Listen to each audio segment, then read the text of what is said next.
Hey Sainers, welcome back to the Saints TV YouTube channel. Welcome to the round 7. 5 things we learned after our 10-point loss to Port Adelaide at the Adelaide Oval last night. I'm doing it standing up. I'm mixing it up, trying to keep you on the edge of your seat while I'm not in my seat. Number 1, Darcy Wilson is my hero.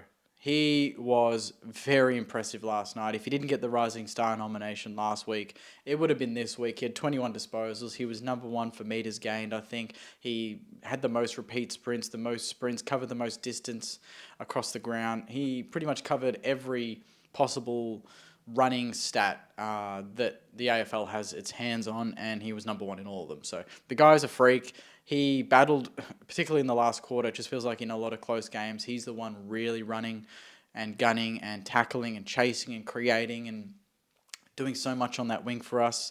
I think there was a passage where he was in the forward line, but then we were in the defensive 50 and he happened to be there already tackling a bloke. And I was like, how is he covering this much space?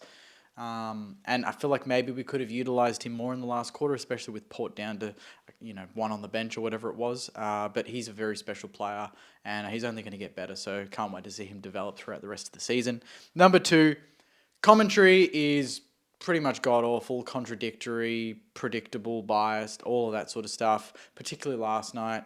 And this relates to Darcy Wilson again. He gets slung to the tackle, wins a free kick, and then I think it was Luke Hodge who decided to just pick on an 18-year-old playing his 7th game of AFL football and saying that he threw himself to the ground to milk a free kick. And I'm like, okay, pick on an 18-year-old, that's fine. And then Jack Higgins pins a guy that's 10, 15 kilos heavier than him, and then he gets crucified for the next 20 minutes. And, they're talking about whether he gets weeks or not. I mean, it's just all over the joint. Mark Rasciuto didn't say a nice thing about us all day and all night. And it just felt like they were waiting for Port Adelaide to constantly blow the game open. And I just felt like, they're supposed to be sort of objective and sort of unbiased, and they just clearly, I don't know, they just kind of were waiting for Port to break the damn wall down, and they didn't, and we stayed in the game, and it almost surprised them a little bit. And to the point where, when we hit the front, they couldn't believe it. Like, they were just flabbergasted by it. And I just feel like it's just very unprofessional. Number 3, Sharman Membry struggle without Max King. Last couple of weeks, I've put the focus on them. Put them under the microscope, and I really wanted Sharman. I said it pre-game to my mate Jaden. I said, look, if we're going to win this game, they need to kick 6 between them, 3 each, something like that. What did they kick between them? 2, I think. Not good enough.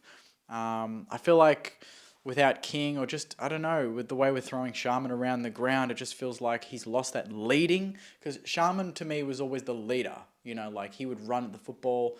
He wouldn't be the contested marker. Like, that's King, that's partially Membry, the way that he runs and jumps. But Sharman's the guy that should be on the move and leading and being the very uncontested mark style, like a Bailey Fritsch type player.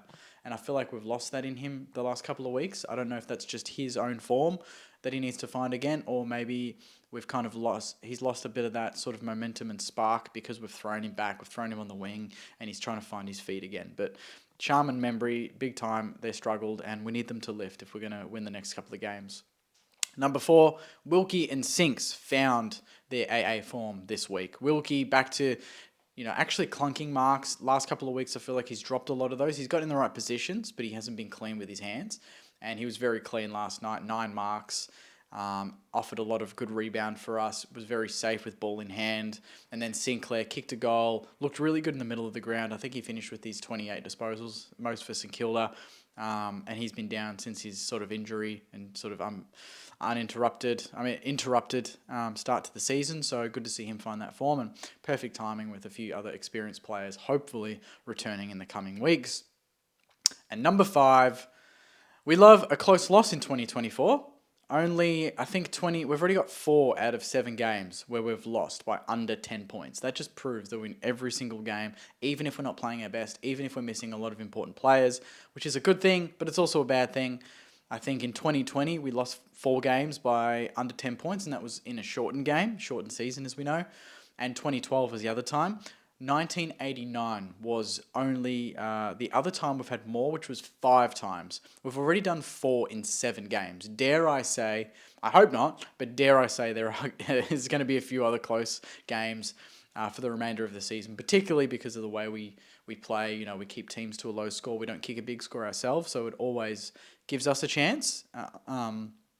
But at the same time, it just makes it very difficult for us to blow a team out of the water and get some much needed percentage. But not a great stat, but it does say that despite how poorly some people think we're going, how out of form we are, you know, how young we are, we're in a lot of games apart from the Bulldogs game. And, you know, our record could have been better, but I feel like a 2-5 does kind of reflect where we're at. We've played a lot of very good teams.